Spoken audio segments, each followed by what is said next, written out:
Muchas gracias. Gracias, señor Buenaventura. Ha apuntado ya muchas de las líneas que vamos a tratar en los próximos paneles. Comenzamos ya con el primer panel. Enseguida les presento a las personas que van a participar en él. Un primer panel donde vamos a hablar del presente y del futuro de los mercados de valores en la financiación de las empresas y donde vamos a abordar muchos aspectos. Les invito ya a subir aquí al escenario a la presidenta de Bankinter, María Dolores Dancausa, al señor Marc Puig, presidente de Puig, al consejero delegado de Inditex, Óscar García Maceiras, y a Beatriz Corredor, presidenta de Redeia. Vamos a abordar muchos asuntos importantes para estas empresas con diferentes perfiles, pero también para todo el sector, para el mercado de valores, desde la importancia en la financiación de las empresas, en su crecimiento, así como saber si hay una sobreregulación o la importancia de la sostenibilidad también en los modelos de negocio. Antes de nada, bueno, voy a comenzar por usted, señora Dancausa, que además se tiene que ir dentro de no mucho tiempo, a menos cuarto, así que voy a plantearle algunas preguntas iniciales que después iremos extendiendo al resto de voces muy autorizadas que nos acompañan hoy aquí. Quería preguntarle una pregunta genérica para empezar. Un poco ¿qué han aportado los mercados financieros a una empresa como Bankinter? Muy bien, bueno, en primer lugar, pues muchas gracias, Carlos. Gracias también a la CNMV y a Rodrigo Buenaventura por invitarme a participar hoy aquí. Estoy encantada, es un privilegio, la verdad, estar con estos panelistas y enhorabuena por ese 35 aniversario de la CNMV, ¿no?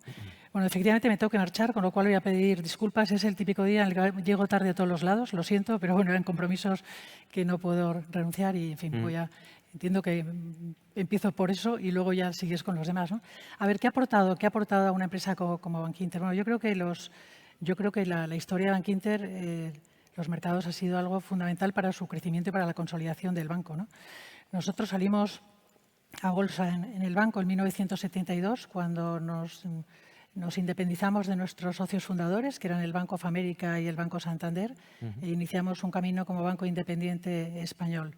Desde entonces hemos mantenido una presencia ininterrumpida en los mercados financieros y yo creo que somos una entidad de referencia en el IBEX 35 al día de hoy, ¿no? Claro, la salida a bolsa en ese momento pues, nos dio muchísimos beneficios de distinto tipo, desde aportar liquidez a los accionistas, a igualmente pues, el poder fijar un valor objetivo al banco, fijar un precio de mercado a las acciones y también pues, nos brindó una vía de financiación estable a largo plazo, ¿no? Aparte de lo que es pues, digamos, el sello de distinción que supone el estar en el IBEX 35, porque hay pocas empresas que están, ¿no? Y desde entonces yo creo que a lo largo de todas estas décadas pues, nos hemos convertido en un banco estable, en un banco muy sólido y solvente, tanto para inversores nacionales como internacionales. También el salir en ese momento a los mercados pues, nos ayudó mucho, por ejemplo, cuando tuvimos que comprar el 50% de Bankinter, de línea directa aseguradora al Royal Bank of Scotland en el año 2009, porque nos aportó el capital necesario para hacer esa operación, que luego resultó ser enormemente exitosa, ¿no? Fue una operación que recibimos el apoyo de todos los accionistas y que luego han visto devuelto con creces esa confianza que tuvieron en el banco, porque al final salió a bolsa también en línea directa por un valor de 1.200 millones de euros, ¿no?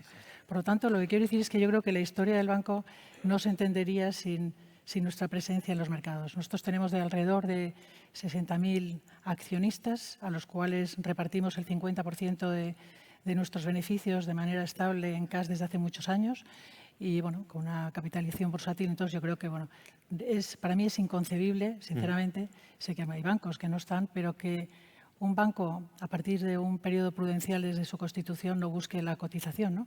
Por la importancia que tiene la banca para la economía. O sea, que yo creo que es fundamental, ¿no? Desde su punto de vista, desde una organización como Bankinter, ¿qué papel juega la financiación bancaria, la financiación en mercados? No sé si pueden ser vías de financiación complementarias o compiten entre sí.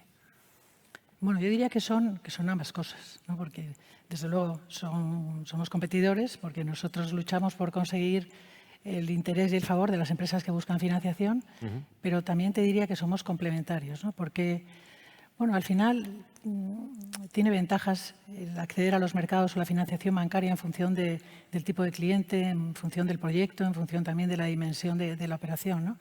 Y yo creo que las empresas grandes pues, han encontrado un equilibrio utilizando ambos tipos de financiación, la bancaria y la no bancaria.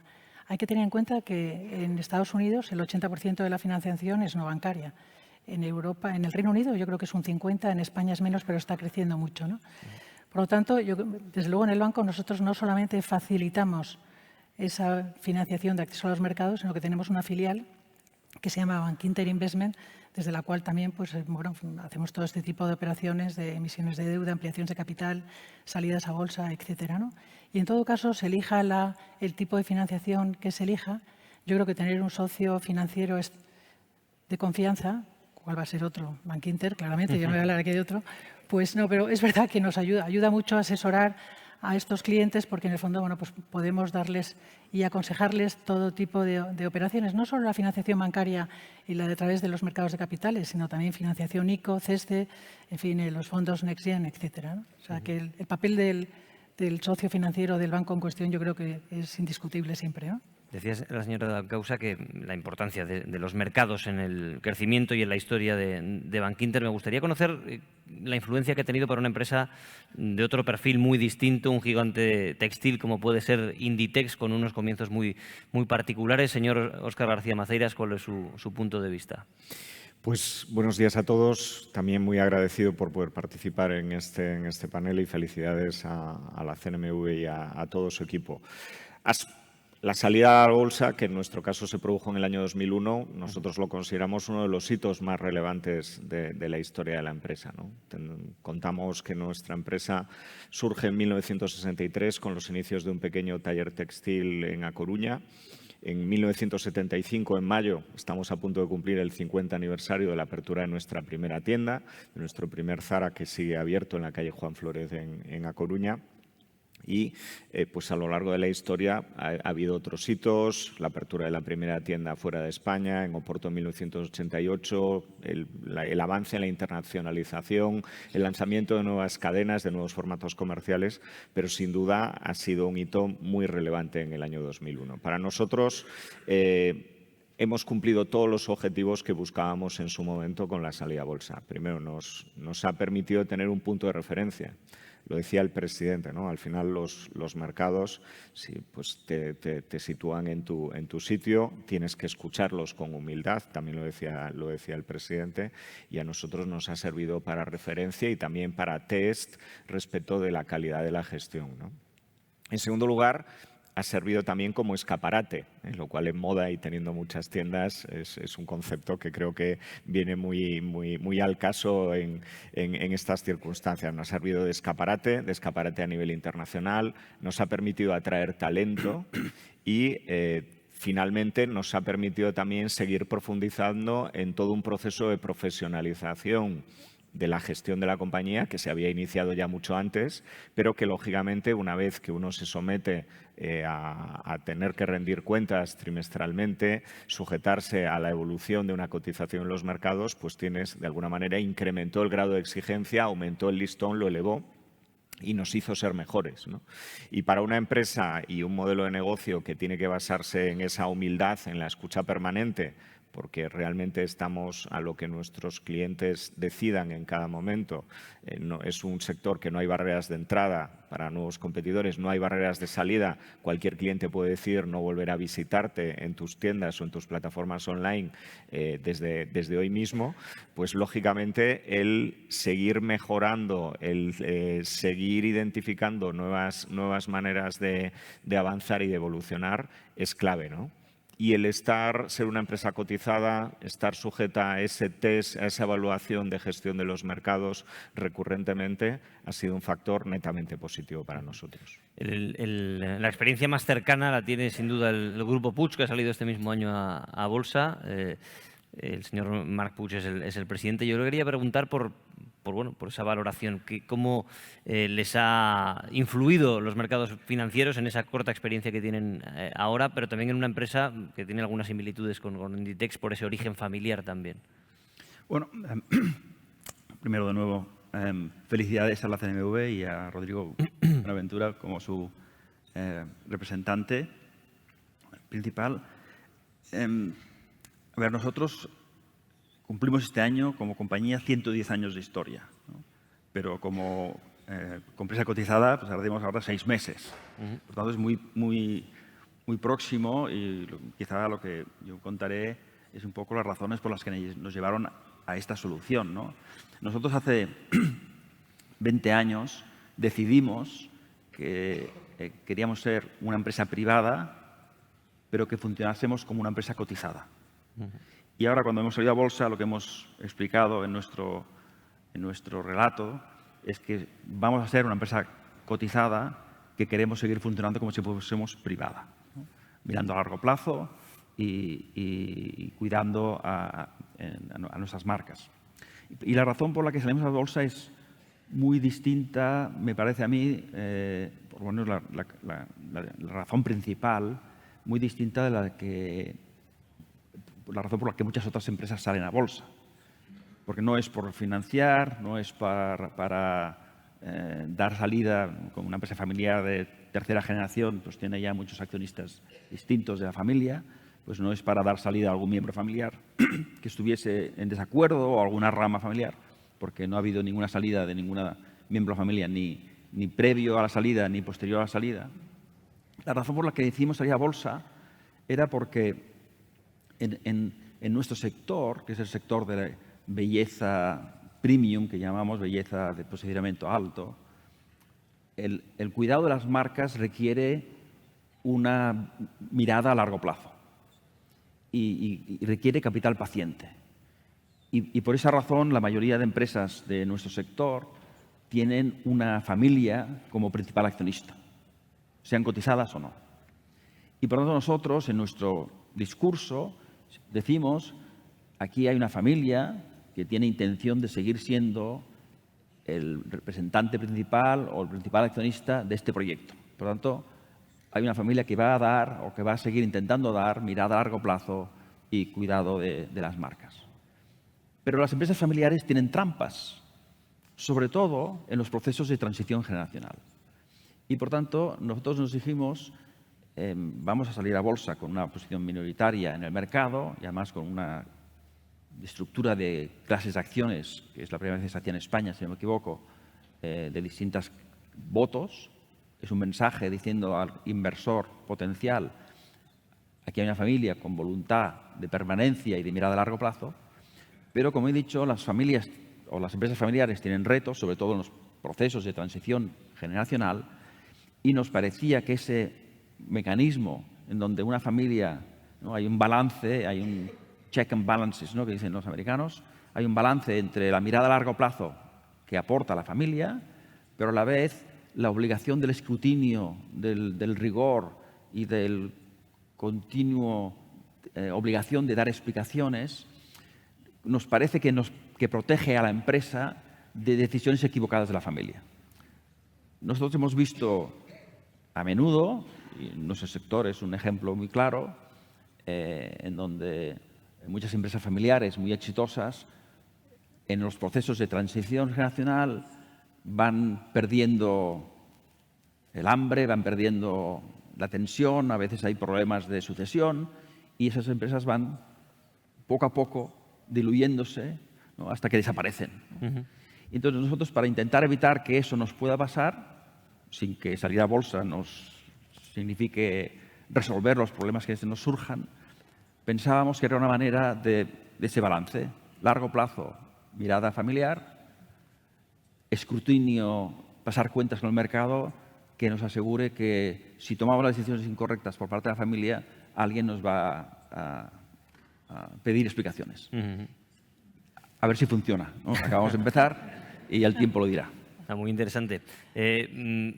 Hablamos con Beatriz Corredor, presidenta de Redella. Es un actor totalmente diferente, otro perfil distinto, una pieza clave en el sector energético español. Y me gustaría saber qué ha aportado los mercados a una empresa como Redella. Pues buenos días, Carlos. Buenos días, Rodrigo. Buenos días, Monse. Y buenos días a todos. Nosotros somos una empresa diferente. Cumplimos el año que viene 40, como la parte de red eléctrica. Y la característica principal que tiene es que cuando se creó en el 85 fue la primera empresa del mundo que se constituyó como TSO, como Transmission System Operator, y después este modelo se ha adoptado por 22 de los 27 países de la Unión Europea. Es un modelo distinto porque se decidió que fuera una empresa privada una empresa privada desde el punto de vista public company internacional, por tanto cotizada en bolsa, tiene el 80% de ese capital en bolsa, del cual el 70% es un tramo de free float. Luego tenemos algunos accionistas de referencia que son institucionales y tenemos al Estado, a la Sociedad Estatal de Participaciones Industriales, con un 20% del capital. La ley del sector eléctrico que nos regula exige que la SEPI tenga al menos el 10% del capital. Y tenemos una estructura accionarial condicionada por la legislación. Ningún inversor puede tener más del 5% y aún así tiene una limitación de derechos de voto al 3%. Y si este inversor tiene intereses en empresas de generación eléctrica, tiene además una limitación al 1%. Por tanto, esta limitación accionarial demuestra la peculiaridad que tiene Red Eléctrica y Redella como grupo de ser una empresa crítica para la seguridad nacional. Esto no es así en todos los TSOs, pero sí que ha demostrado ser eficiente para garantizar que cumplimos el servicio público para el que estamos destinados, que a día de hoy es el más crítico para la seguridad nacional, puesto que si el sistema eléctrico no funciona correctamente, el sistema eléctrico troncal, que es el que nosotros desarrollamos, troncal independiente, evidentemente no funciona nada. Y creo que la mención a las personas que están sufriendo las consecuencias de la DANA es obvio. Lo primero que se ha hecho es restaurar el sistema eléctrico. Somos una empresa cotizada, pero somos una empresa regulada. ¿Esto quiere decir que somos menos objeto de control por parte de las autoridades supervisoras y reguladoras? Pues no. Tenemos las mismas obligaciones que todas las empresas que se rigen por la Ley de Sociedades de Capital y por todos los códigos de buena gobernanza y de control, pero tenemos un regulador que nos impone una serie de limitaciones. Nuestros ingresos en la parte de red eléctrica están regulados, pero sí competimos en los mercados. Competimos en los mercados de capitales para financiar las inversiones que tenemos que afrontar obligatoriamente y competimos en el mercado proveedor por todos los suministros que necesitamos para cumplir con nuestra misión. Y, por tanto, cuando vamos al mercado de capitales lo hacemos en igualdad de condiciones con el resto de agentes del mercado y tenemos que demostrar nuestra solvencia con los mismos estándares que el resto de agentes del mercado, desde las agencias de rating hacia los informes de transparencia y reporting que tenemos que dar obligatoria y también damos voluntariamente. Por tanto, somos una empresa cotizada privada, en el sentido español, con una misión pública que cumplir y que nos acercamos al mercado con una cierta la peculiaridad de tener esta misión pública y esta parte pública que a veces hace que la opinión pública, tú lo sabes bien, Carlos, nos considere una empresa pública. Pues no lo somos una empresa privada. Pero por la función social que cumplimos, la parte de la regulación es especialmente relevante para nosotros porque además nos limita desde el punto de vista financiero, precisamente por tener estos ingresos regulados y probablemente luego podamos ampliarlo, ¿no? Sí, luego. Pero que el mercado de capital para nosotros es el mismo mercado de capitales a efectos de financiarnos con un tipo de capital distinto al bancario tradicional que también tenemos o las emisiones que podemos hacer de deuda que también hacemos. Volvemos. Quería hablar, antes de que tenga que ir, señora Dancausa, sobre la regulación.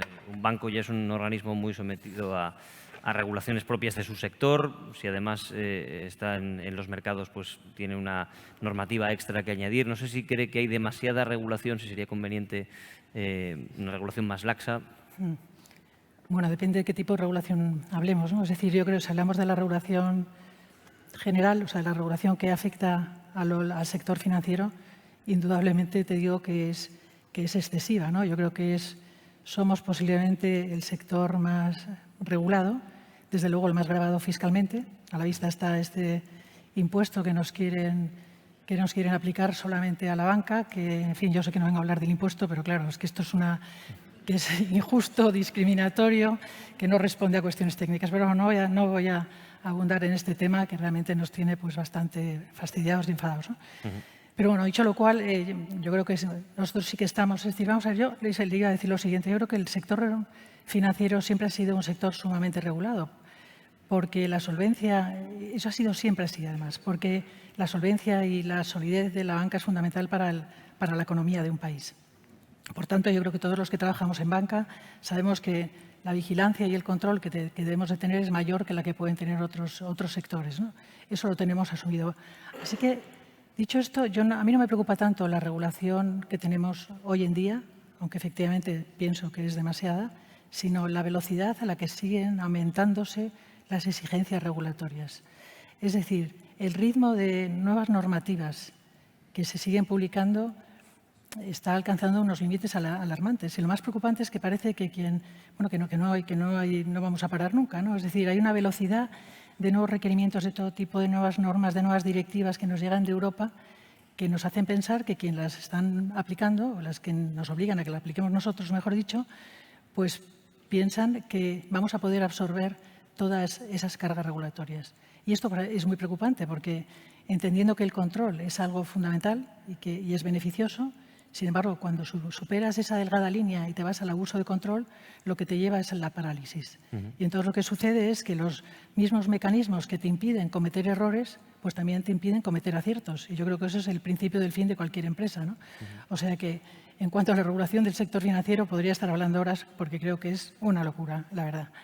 Ahora, otra cosa es la regulación por cotizar en los mercados. Yo creo que esa es similar en todas las compañías y que además tiene un objetivo común que decía antes el presidente, que es al final pues generar transparencia para que los mercados funcionen eficientemente y brindando a los inversores la confianza que necesitan y requieren. Y yo contra ese tipo de regulación no tengo nada que decir, ¿no? Antes de que se vaya, creo que le quedan todavía 2 minutos, pero quería preguntarle por su opinión acerca de los clientes corporativos de un banco. ¿Cree que es sano que estén participando de esa financiación en los mercados, no solo a través de la financiación bancaria? Sí, por supuesto. Lo comentaba antes. Yo creo que, sobre todo, todo depende del tipo de empresa, el tipo de proyecto, del tamaño de esa empresa, pero yo creo que es algo muy sano. Es decir, la competencia siempre es sana y es beneficiosa para cualquier banco, para cualquier empresa, para el conjunto de la economía. O sea, que bienvenida sea, ¿no? Y yo comentaba, nosotros, pues más de la mitad de nuestros ingresos vienen de la actividad con empresas. Es verdad que la mayoría viene a través del canal de financiación bancaria, pero también estamos siendo muy activos en posibilitar a nuestros clientes que puedan acudir a los mercados de capitales. Y yo creo que funciona bien, es sano y todo, como digo, depende de lo que se esté buscando en ese momento, ¿no? Todo tiene sus ventajas y sus inconvenientes, ¿no? Señora da Causa, muchísimas gracias por estar hoy con Muchas nosotros gracias aquí. y mil perdones por tener que dejarles, pero bueno, les agradezco este rato. Un Gracias. gusto.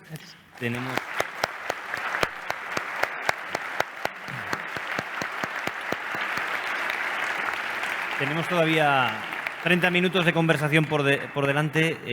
Quería seguir con usted, señor García Maceiras. Para una empresa como Inditex, me gustaría saber cómo perciben la influencia de los accionistas en el día a día. Decía el señor Puig que para ellos, como empresa familiar centenaria, era pues, una especie de seguro de vida para garantizar esa transición generacional, el gobierno futuro de la empresa. Para una empresa como Inditex, ¿cómo perciben esa influencia de los accionistas en el día a día? Bueno, nosotros la salida a bolsa suponía el reto de hacer compatible la condición de empresa familiar y de empresa cotizada. Al final tenemos un accionista de referencia que es representado en la persona de nuestro fundador y, lógicamente, tiene un impacto relevante en el desarrollo de la compañía. Creo que el reto, pues pasados esos más de 20 años desde la salida a bolsa, pues se ha demostrado que es perfectamente compatible esa doble condición, buscando lo mejor de los dos mundos, ¿no? Al final, ser una empresa que tiene un accionista de referencia, tener esa condición de empresa familiar, bueno, lo comentaba antes Marc, ¿no? Es algo que te permite centrarte en la estrategia a medio y largo plazo, tomar las decisiones correctas pensando en un desarrollo y en una evolución de la compañía que debe estar dotado de la necesaria estabilidad y, a la vez, todas las ventajas que antes hemos hecho referencia en relación con la condición de empresa cotizada, de darte un valor de referencia, de servir de escaparate, de atraer talento, de una mejora continua en la gestión, ¿no? Pero que nos sentimos muy cómodos con esa doble condición, ¿no? Esa sucesión o ese avance generacional ha tenido un hito relevante en el año 2022 con el nombramiento de Marta Ortega como presidenta de nuestro Consejo de Administración, que pone de manifiesto el compromiso por parte de la siguiente generación y el compromiso por parte de la familia fundadora respecto de la evolución futura de la compañía y nos permite al management pues centrarnos precisamente en esa generación de valor a largo plazo, que está caracterizada pues, por disciplina en la gestión de los costes, buscando eficiencia, pero a la vez invirtiendo haciendo todo lo que sea preciso para garantizar el crecimiento sostenible del grupo a futuro, ¿no?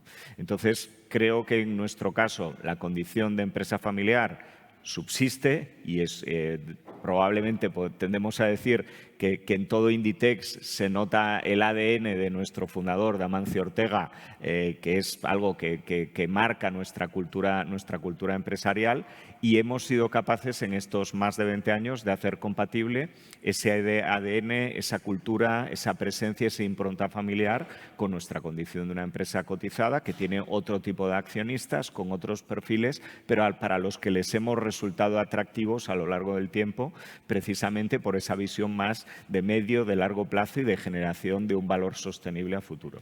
¿Cómo se combina esa necesidad de atender las exigencias, las necesidades de los mercados financieros, de los accionistas, con otros intereses de la empresa? Los intereses, por ejemplo, de los miles y miles de empleados, de la sociedad en la que está trabajando. ¿Cómo es esa doble mirada estratégica? Bueno, yo creo que es ineludible, ¿no? Es decir, uno tiene que gestionar la empresa velando por los intereses de sus accionistas, pero los accionistas representan uno de los grupos, uno de los stakeholders, pero tienes que atender a tus empleados, tienes que atender a tus clientes y tienes que atender a la sociedad en general, ¿no? Para nosotros, aparte, somos una empresa que nos dirigimos a cliente final, es decir, a un cliente que aspiramos a que siga visitándonos y siga dándonos su confianza en nuestras tiendas, en nuestras plataformas online, cada día en todo el mundo. Nosotros tenemos presencia física en 97 países, tenemos presencia online en 213 mercados y nos dirigimos a ese cliente final.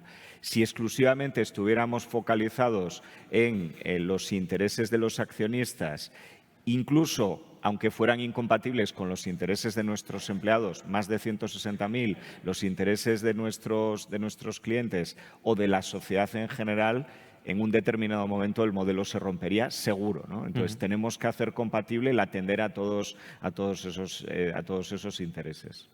Decíamos, señor Puig, que ustedes son los últimos en llegar a la bolsa, ¿no? Han salido hace apenas 6 meses, pero quería preguntarle si ha sido clave también, viendo los mercados internacionales, ver que otros competidores, otras marcas del sector estaban ya activos en esos mercados, y eso les ha empujado también a dar el paso.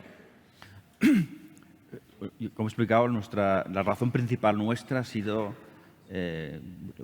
este intento de encontrar un mecanismo que nos ayude a garantizar el funcionamiento a través de las generaciones, ¿no? Cuando uno mira, nosotros, el referente de la bolsa española no era, o sea, no nos hemos comparado con otras inversiones posibles o otras compañías, porque nuestro sector es un sector internacional. Nosotros tenemos 14 marcas propias, ninguna con base en España, y España es un mercado que representa el 7% de las ventas. Por lo tanto, y nuestros competidores están todos con base en otros países, ¿no? En Francia principalmente, pero también en Estados Unidos y en Japón. Entonces, el referente son aquellas otras compañías con las que nosotros competimos que están normalmente fuera del mercado. Y en su día, cuando nos planteamos y tomamos la decisión, sería bolsa, y decir en dónde íbamos a hacerlo, la respuesta por parte de nuestros asesores era los inversores serán agnósticos en donde vosotros coticéis, porque os van a comparar con otras compañías cotizadas en otros mercados y, por tanto, puesto que vuestra base social, los headquarters, ¿no? Las oficinas principales, vuestro nacimiento pues es en Barcelona, en España, pues lo más natural es que vengáis a la CNMV, ¿no? y a la bolsa española. Entonces, este ha sido nuestro referente. No nos hemos, a veces la gente compara, hombre, ¿por qué no hacéis como otras empresas españolas que hacen esto, ¿no? De presentar resultados trimestrales con todo el desglose? Porque nuestros competidores, en la mayoría de casos, no lo hacen, ¿no? Y por tanto seguimos su ejemplo. ¿Por qué tenéis 2 clases de acciones cuando en España de la forma que lo hemos hecho nosotros no existía? Pues porque nuestros competidores también lo hacen. En Estados Unidos, en Suiza, y por tanto pues nos hemos utilizado de referente aquellas empresas que consideramos competencia directa de nuestras actividades, y eso ha sido lo que nos ha marcado en muchas de las decisiones que hemos tomado. Sobre ese asunto, ese modelo esa estructura de dos tipos de acciones, por voto simple, por voto múltiple, ¿qué beneficios les atrae? Decía que se habían fijado en el modelo de otras empresas del sector que seguían esa misma mecánica, pero ¿por qué toman ese camino? Porque para convencer a todo el entorno familiar de las bondades de esa decisión, de salir a bolsa, el poder estructurar el capital con esos dos tipos de acciones era un argumento que acabó de convencer a algunos que no lo estaban del todo. Entonces yo entiendo que para los inversores, para algunos no les gusta, ¿no?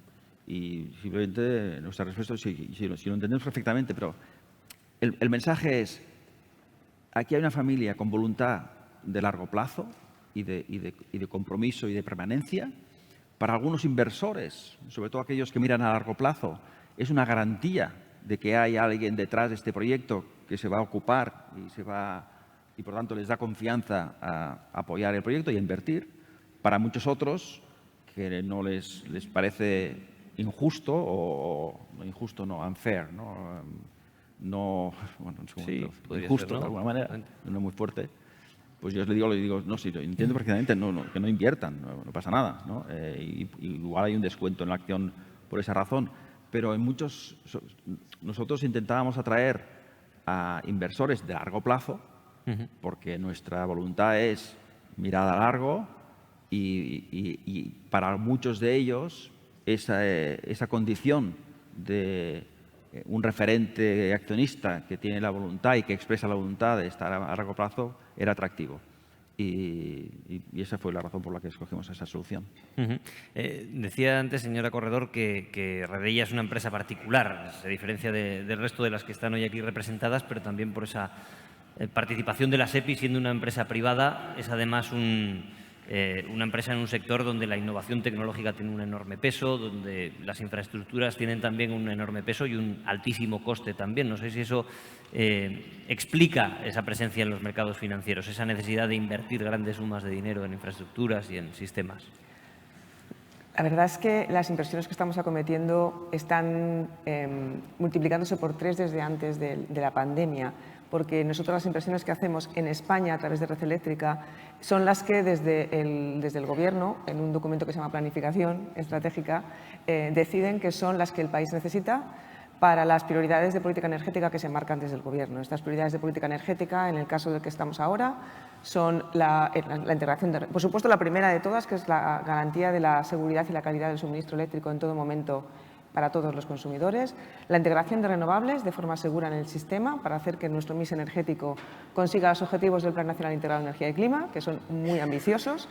Para que lo sepa la audiencia, estamos en este año 2024 vamos a conseguir que el 60% de la producción eléctrica española que se ha incorporado al sistema sea renovable, es récord mundial, pero también tenemos ahora mismo que acometer las demandas de electrificación y de descarbonización de la economía con algunos grandes consumidores que se van a incorporar en los próximos años a nuestro sistema eléctrico. Industrias productivas que todos podemos tener en mente, como las de baterías de los coches eléctricos o de los biocombustibles o de los centros de datos. Tenemos un trato muy importante de dimensionar el sistema eléctrico de forma que sea necesario para cubrir las necesidades del país. Esto se fija en un documento que con una visión de 5 años determina cuáles son esas infraestructuras y para nosotros ese documento es obligatorio. Es decir, tenemos que hacer todas y cada una de las infraestructuras que están previstas en él y solamente esas infraestructuras, porque en la parte de red eléctrica somos un monopolio regulado, un monopolio legal. Por tanto, tendremos que hacer una previsión financiera de cuál va a ser nuestra capacidad, nuestro pulmón, para acometer esas inversiones.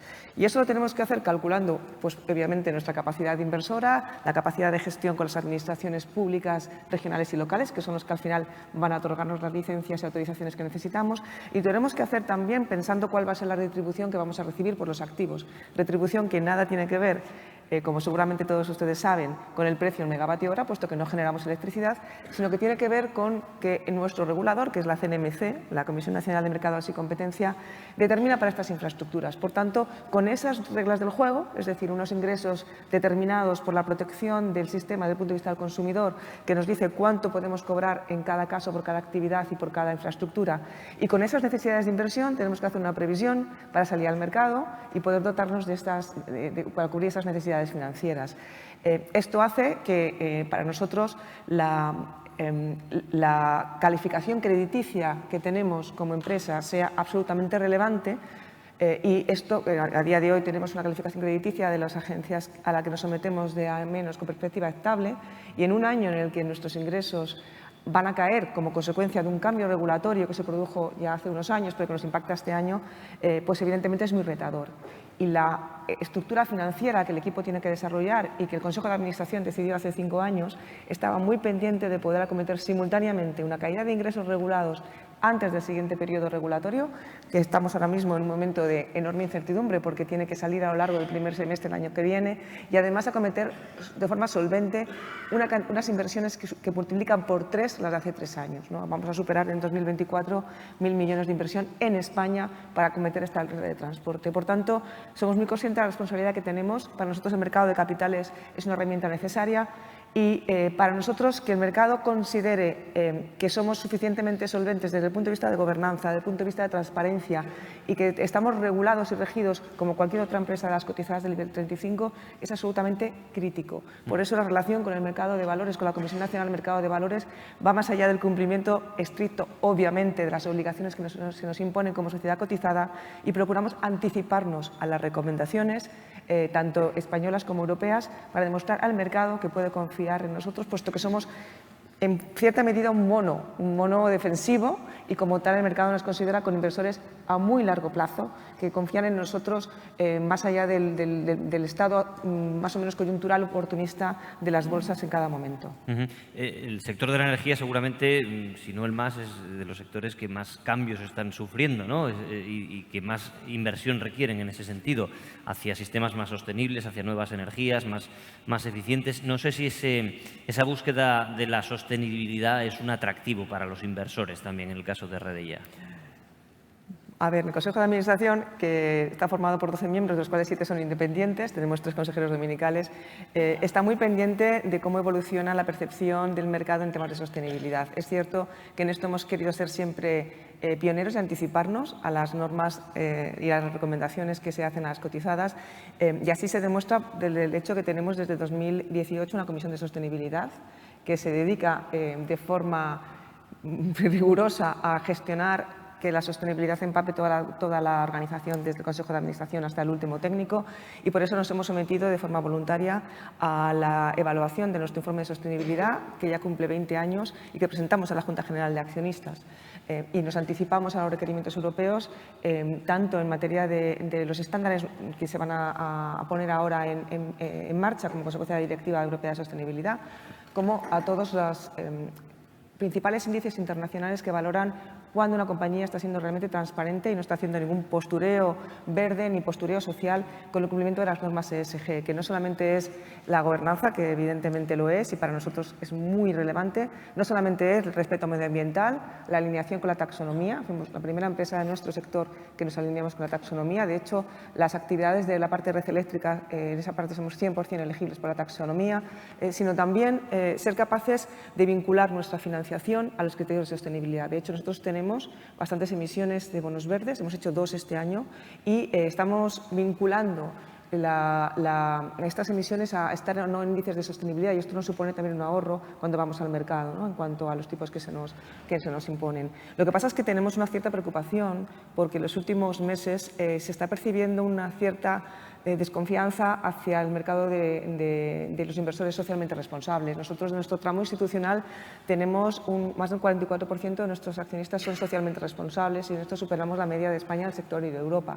Si desde Estados Unidos viene otro tipo de paradigma, o los inversores de referencia institucionales dejan de tener interés o dejan de tener esa prioridad en los temas de sostenibilidad Probablemente nosotros vamos a seguir haciendo lo que hacemos porque para nosotros ser sostenibles es nuestra razón de ser. Tenemos que tener previsión de cómo van a ser las infraestructuras eléctricas de aquí a 2050. Nosotros trabajamos con visión 2050.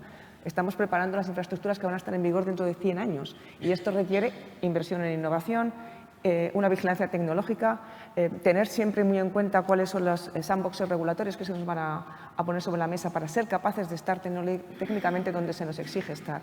Y estamos preocupados porque bueno, pues la norma OLA que viene probablemente como consecuencia de la crisis internacional energética y una cierta relajación de las exigencias o de las convicciones en algunos países, voy a citar expresamente Estados Unidos en materia de lucha contra el cambio climático, puedan impactar en el interés de los inversores por empresas como nosotros, que estamos absolutamente vinculados con el compromiso del cambio climático y, de hecho, somos los que tenemos que hacer posible ese cambio climático en España, ¿no? En los países en los que operamos.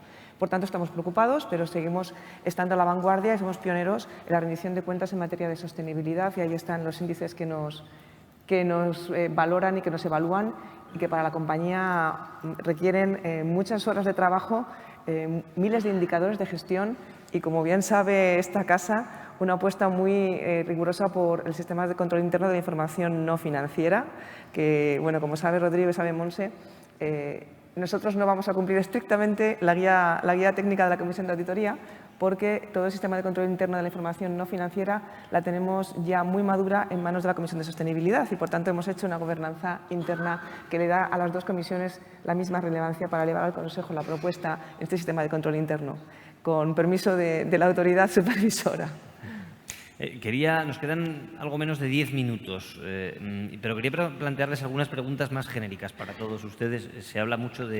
Se discute de cómo potenciar los mercados de valores en la Unión Europea para llevar más empresas a bolsa, pero también para que más empresas y ciudadanos participen en los mercados de valores. ¿Cuál es su opinión? En el caso de España, quizá más concretamente, si queda mucha cultura por desarrollar en este tema de la participación en los mercados de valores, por ejemplo, para muchos ciudadanos.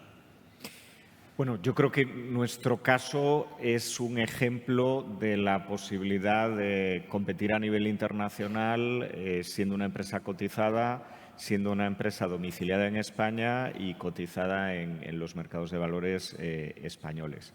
Es cierto que en la cultura inversora a nivel de familias y a nivel de individuos, Europa está algo por debajo.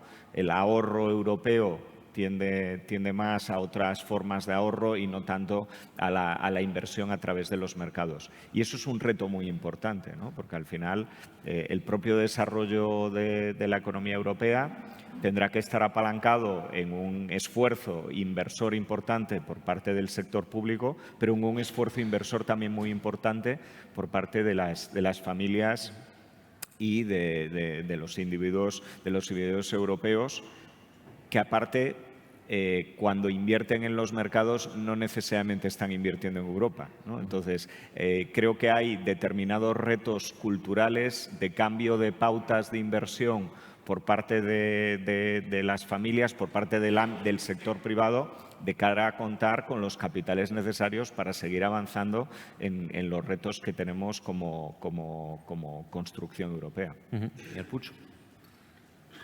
Yo soy muy breve, pero porque, a ver, mi sensación, si Europa quiere aumentar el papel que juegan los mercados de valores comparado con algunos otros mercados, como el mercado americano que nos comparamos, no sé si hay que consolidar más esta colaboración entre mercados, ¿no? Que es algo que se mencionaba esta mañana en las exposiciones y se ha avanzado mucho, pero me imagino que queda mucho por hacer. Y después también los mecanismos o los incentivos a los ahorradores para que sean atractivo ese tipo de inversión, ¿no? Pero no tengo más que añadir, ¿no? Como decía yo antes, nuestro mercado minorista es pequeño, tenemos un 12% de mercado minorista y, por tanto, nuestros inversores fundamentales son institucionales a largo plazo, sobre todo hay algunos españoles, pero también son extranjeros. Pero es verdad que la cultura, yo creo, del inversor español, el pequeño inversor español, está lejos de los mercados financieros, probablemente porque falta un refuerzo de la educación financiera. Yo sí, escucho a mis hijas, toda la generación que viene detrás sí ha recibido una educación financiera mejor en su educación obligatoria, pero creo que falta una mayor concienciación de lo que significa el mercado financiero desde el punto de vista del inversor minoritario. Los grandes inversores institucionales lo tienen claro y nosotros estamos invertidos por inversores de todo el mundo, desde Australia, Estados Unidos y, por supuesto, también España. Y las obligaciones que tenemos de transparencia yo creo que son más fáciles de entender y más fáciles de comprender en el ámbito institucional que en un tramo minorista. Esto, desde luego, en nuestro caso está muy claro. Quería terminar con una pregunta que ya le planteaba a la señora Dancausa sobre la regulación. Si creen que hay un exceso de la regulación financiera. Bueno, en mi caso tengo el sesgo de que durante 15 años estuve trabajando en el sector financiero, ¿no? Con lo cual tengo probablemente una visión de esos 15 años trabajando en determinadas entidades financieras. En el momento actual, desde luego, la regulación en el ámbito que nos afecta a nosotros como Inditex, en el ámbito del mercado de valores, nosotros creemos que es una regulación que fomenta la transparencia, la protección del inversor minorista y, en consecuencia, nos sentimos confortables y cómodos cumpliendo con esa regulación. Siempre hay retos para empresas multinacionales de tratar de conseguir el mayor grado de homogenización posible, es decir, una homogenización entre mercados, entre los distintos mercados, entre los distintos países, y después que no haya sesgos que vayan contra unas reglas iguales para todo el mundo, un level playing field, ¿no? Pero en la situación actual en la que nos encontramos, la regulación de los mercados de valores creemos que es más que correcta. Creo que hay un esfuerzo siempre de interlocución con las empresas y con los distintos actores de cara a seguir desarrollando y seguir profundizando cada iniciativa regulatoria. Y yo creo que la Comisión, esta casa, es un ejemplo de esa conexión y esa interacción con los distintos actores, con las asociaciones, con las empresas y, en consecuencia, ese es el comentario. Ya de mi pasado en el sector financiero no voy a opinar. ¿Qué piensan? No, nosotros hemos decidido salir a bolsa hace 6 meses, por tanto, si no nos hubiese gustado nada las obligaciones, pues no lo habríamos hecho. Yo creo que lo importante, y entiendo que la principal labor o rol de la regulación es la protección del accionista minoritario, y eso me parece muy necesario. Yo creo que la única gran preocupación sería si las condiciones con las que, o sea, el even playing field, ¿no? O sea, si las condiciones de competencia por algunos otros jugadores de estar en otros países fuesen distintas que las que nos obligan, entonces a mí me parecería injusto. Pero mientras haya una partida jugada con las mismas reglas de juego, pues nada, eso es la competencia. Yo no tengo problema. En nuestro caso, la regulación es nuestra savia. Necesitamos la regulación porque todo lo que hacemos lo hacemos en un mercado claramente regulado, tanto desde el punto de vista de actividades como desde el punto de vista de la regulación de la retribución. Es verdad que ahora estamos esperando una cierta homogeneización de los estándares del ámbito europeo en el ámbito energético, creación de realmente un mercado único energético que ahora mismo todavía en la Unión Europea no está consolidado porque hay diferencias entre los diferentes estados en cuanto a las interconexiones eléctricas en nuestro caso, y esto lleva a que el mercado no sea perfecto y necesitamos ajustar. Y la regulación que se incorpore a partir de ahora al mercado energético europeo y español va a ser muy determinante para que podamos competir en condiciones de igualdad, porque al fin y al cabo cuando vamos al mercado nosotros para financiar nuestras actividades lo hacemos contra nuestros homólogos franceses RTE, los homólogos alemanes, los italianos, los de Países Bajos, y todos ellos estamos con un tipo de perfil inversor muy parecido. Entonces, la regulación nos tiene que apoyar para poder competir en igualdad de condiciones. Y yo creo que en eso estamos ahora mismo muy pendientes de la nueva regulación. Para nosotros, para Redella, este es un año crítico porque estamos pendientes de una nueva planificación, estamos pendientes de una nueva regulación. La Unión Europea va a constituir un nuevo colegio de comisarios y yo tengo que decir que para nosotros y para el país es una excelente noticia que la comisaria en transición ecológica justa y competitiva vaya a ser Teresa Rivera, que conoce perfectamente el mercado energético europeo y también el español. Pero yo creo que desde el punto de vista de este sector en España, no solamente eléctrico, hace falta que se consolide una regulación que nos permita competir en igualdad de condiciones. A nosotros, a las personas que se dedican a otro tipo de negocios como el gas, el hidrógeno, requerimos esta regulación clara. No es una regulación financiera, nosotros en esa parte nos apoyamos ni en la ley de sociedades de capital, pero sí en la regulación sectorial que necesitamos para poder operar en igualdad de condiciones. Muchísimas gracias a los tres y también a la señora Dancausa, que ha tenido que ausentarse un poco antes. Ha sido muy interesante escuchar sus opiniones con perfiles tan distintos de empresa y conocer esas experiencias. Muchísimas gracias. Vamos a hacer una pausa ahora. Retomamos a las 11:35 después de un café. Gracias.